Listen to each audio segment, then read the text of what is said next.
Welcome to Ask the Good Doctor. I'm Dr. LaJoyce Brookshire on Sirius XM Urban View, Channel 126, where talk empowers and becomes action. We are here to share wisdom about how to attain, maintain, and reclaim your perfect health. So join us right now on Twitter at Ask the Good Doc, on Instagram and Facebook at Ask the Good Doctor. Jump on into the conversation. The water is just fine. And believe it or not, I answer back. Yes, I do. And I also want you to please subscribe. Yes, to my YouTube channel, Go to Ask the Good Dr. LaJoyce Brookshire. Thank you, Alexa.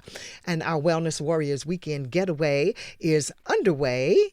We're waiting for you to join us. Rooms are flying. Just saying, at the Essex Culinary Resort and Spa, Ooh La La, for our second year in a row, June 25th through 28th, 2020. Register now while you still have a chance to join us.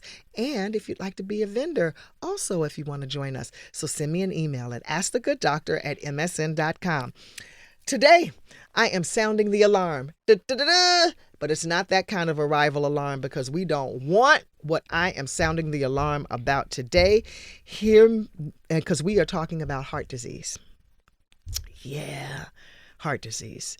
And here with me in the studio is Kate Ferguson, editor-in-chief of Real Health magazine. And Dr. Tracy Diner is also going to join us by phone to discuss how our heart is greatly affected by electromagnetic fields, and she is the creator of Magnitude Jewelry. I have shared with you much life-saving information in our time together here, but I don't think that there is anything more important than I have had to share than what we're going to talk about today, and that's our heart health. Because when that ticker stops, it's a wrap, y'all. It's over. And it's all going to be over for us one day. There's none of us who is going to escape it. But there are certain things that we can avoid, certain pitfalls that we can avoid that speed up the process, yes? Okay. The Black Women's Health Imperative.org says that statistics on heart disease for women, and especially for Black women, is so bad that we should wake up every day thinking about it. I said, wait a minute, let me read that again. Did they actually make such a claim? You should talk about it with every woman you know, because it's killing us, and it's killing us right now. Now, I'm not going to, I stopped saying us when it's not me, but I mean us as a collective.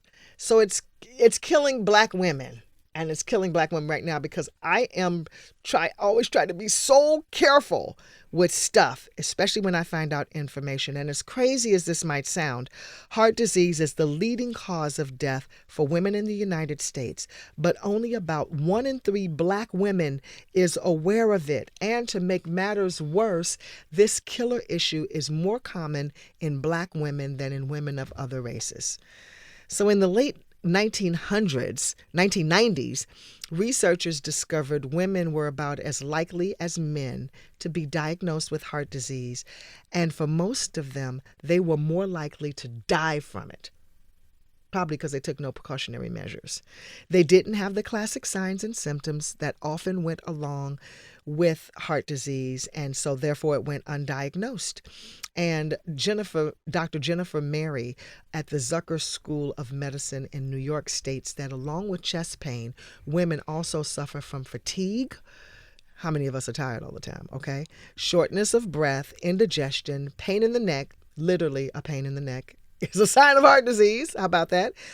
Back or jaw, nausea or anxiety in months leading up to the attack. So these are things that have not traditionally been on the list of symptoms, but is included in the symptomology.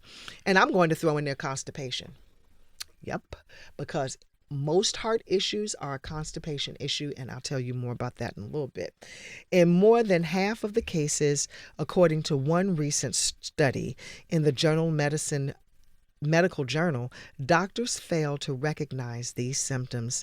And I have to add that doctors do not even look at constipation, but holistic doctors do. I have invited today to the studio Kate Ferguson, and here she is as editor of Real Health magazine. Hello, Kate. Hi, LaJoyce. How are Hi. you? Well, it's been a long time. Kate and I used to work together very closely with artists in the record industry. So she's retooled herself and is on this health trajectory, as am I. So it's a pleasure to see her outside of entertainment today. Help us make some sense of this, what I just read to us.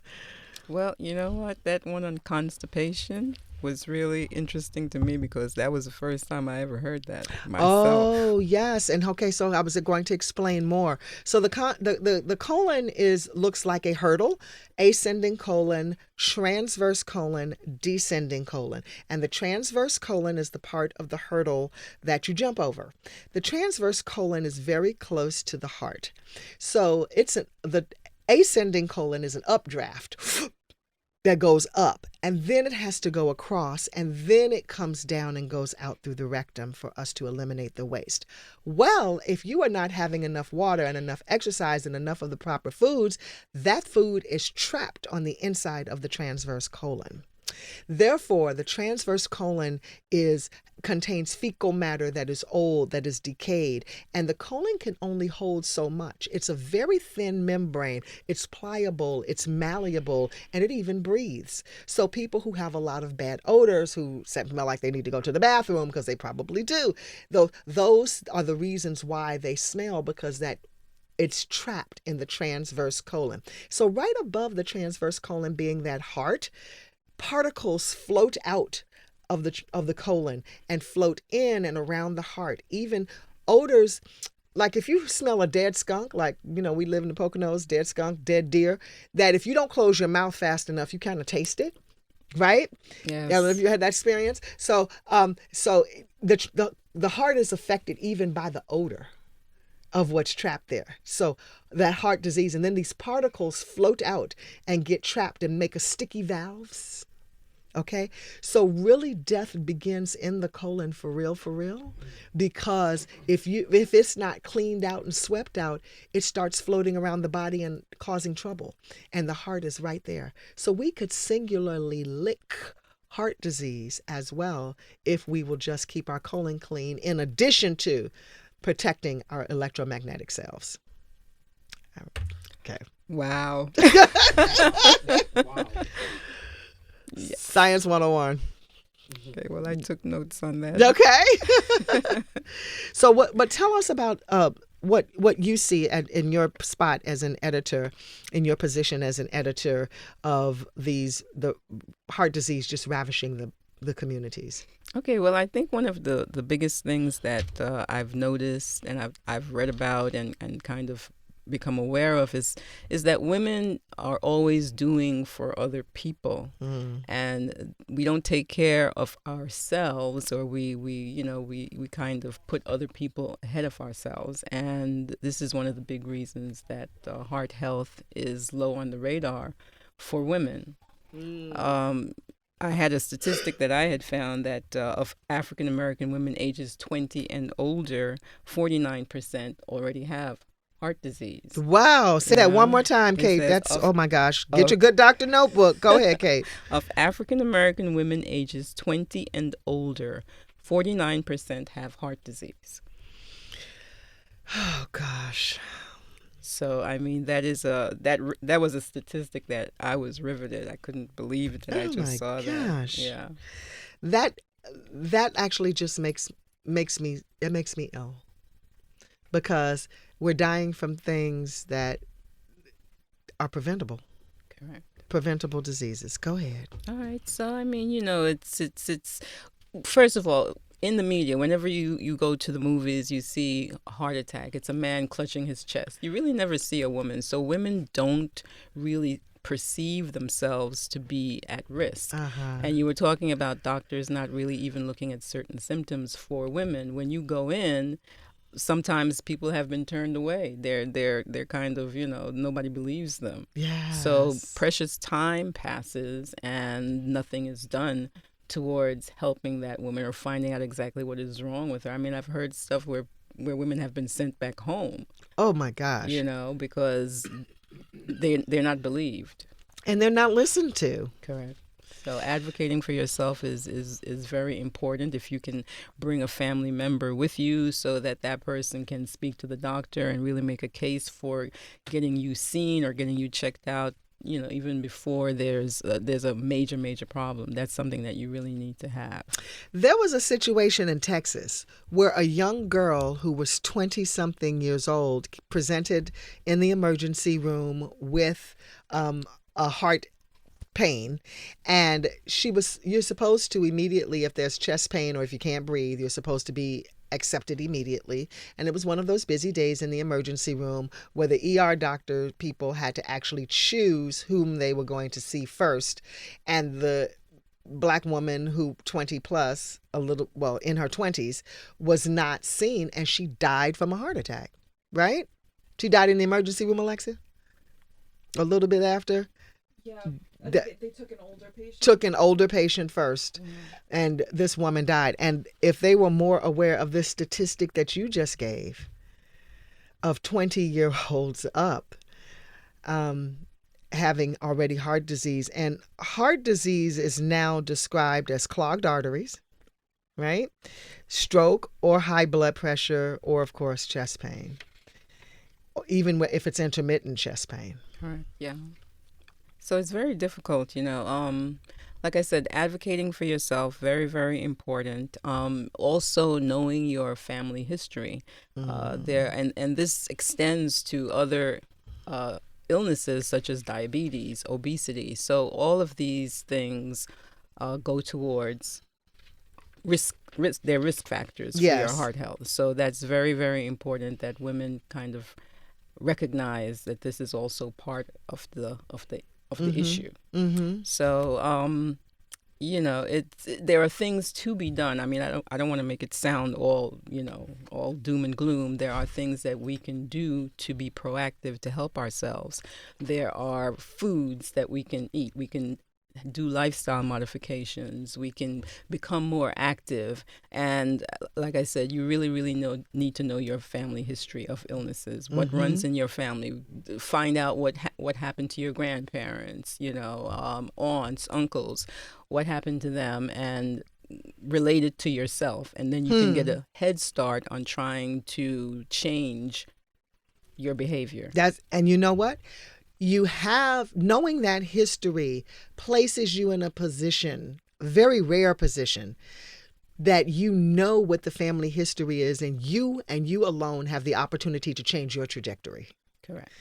Because if you know that the food that grandmama fed granddaddy killed him, I'm going to tell you something. I don't care how good it tastes. Don't eat that. And stop putting your wife on the phone with your mother to make the food that probably killed your father. It's like ridiculous. Yeah. Why are we still doing that, perpetuating things? I contend that we eat ourselves into poor states, that what we pass along is recipes, and our biology is not necessarily dictated by our biography, because we have this opportunity of, when we know our family history, well, I can't touch some people say, I know I can't touch alcohol because my father was an alcoholic or my mother was an alcoholic. And a lot of people say that I don't even want that to whet my appetite. And they avoid it at all costs, right? Yes? Correct. Okay. Correct. Same thing with foods. Yeah. So the same thing. And because of family history, it's like I'm staying away from that like the plague, because there's a propensity of that in my family. And I don't mean cut off body parts, Angela Jolie. Go ahead. Okay. And also we're talking about foods and nutrition. Salt. Salt is a huge issue in our community. We have a gene that makes us, certain people in our population group sensitive to salt, the ill effects of salt. So this is another area that we need to look at. How much salt are we putting in our foods? And we have that gene, so we just really have to take a look at that also. Mm-hmm. And salt is particularly dangerous because it's 1/3 glass, 1/3 sand, and 1/3 salt. And so where it's scraping the arteries, it's scraping off the plastic coating and exposing it. That's what makes it so incredibly problematic. Because, if you put salt in an open wound, what happens? It burns. Yes, it does. It burns. It stings. So now it's creating this open wound internally. And so, yes, we should avoid it. And if you're going to salt anything, use Himalayan salt, the pink salt. I Right? use it. You use Delicious, it? Isn't it yes. delicious? It's Yes, it fantastic. is. And it's very salty. So Yeah. you don't need as much as well. That means, what you're saying here, 1 in every 2 Black women in the United States has heart disease. I'm just going to let that marinate a little bit. 1 in every 2 Black women in America has heart disease, because when you look at this list of clogged arteries in the arms or legs, stroke, high blood pressure, and intermittent chest pain, that's a real problem. What are the experts advising Kate to ward off heart disease? Oh, well, like I said, lifestyle change is very, very important. That's something that you have control over. Become more active. Even walking. Walking is an exercise that doesn't cost anyone anything. Just Come on. a good pair of shoes, and just even in bad weather you can walk a little bit. It doesn't have to be a whole lot, but be consistent with it. So you can add that to your list of to-dos that would also benefit you. That's right. Yeah. It's true. And I recommend eating well by avoiding processed and fatty foods. Now, everybody takes a spin through a drive-through every once in a while. Okay? Everybody finds themselves at some point. I shouldn't say everybody. Let me just speak for myself. Even occasionally, I find myself in a drive-through with Popeyes. Okay? But it's not every day. It's not every week. It's not even every month. But it is occasionally. But that's not, you don't have a steady diet of the junk. Correct. Yeah. Correct. That's very, very important. And this way you don't look at it as you're denying yourself. Every so often, a little bit, everything in moderation is what the old folks used to say. That's what they used to say. And it's a true thing. Everything in moderation. And it's how you eat most of the time. It's true. That counts. That's true. Yeah. So that when you venture off, that it won't kill you. That, how my brother used to always say, that woman is a biscuit away from 250. Like, don't eat that last biscuit. You're a biscuit away from 250. But it's the last biscuit that tips you into heart attack land. When I worked in a level 1 trauma center, we would see people come in with a myocardial infarction, and it's the MI alert, and everybody runs to the emergency room. And I would always ask the person, "What did you eat?" Like on Super Bowl Sunday, emergency rooms are stocked with extra help. Emergency, yeah, big game nights, big game days, full moons, and when celebratory meals, when people are celebrating things.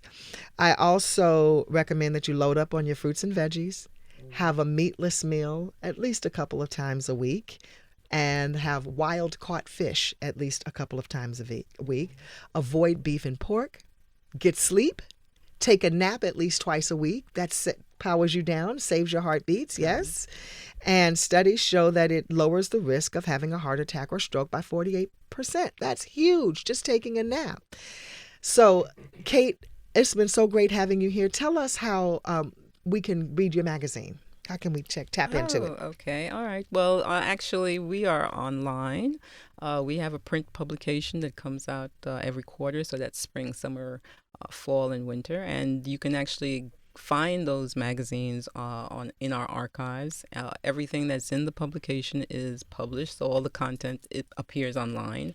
So it's at realhealthmag.com. It's RealHealthMag.com. So that will give you more information about Real Health. realhealthmag.com. Tune in to Kate, and she writes wonderful articles. She's always been an outstanding writer, and I'm so glad she's jumped onto this health side. So we appreciate you very much. Thank you so much for being here.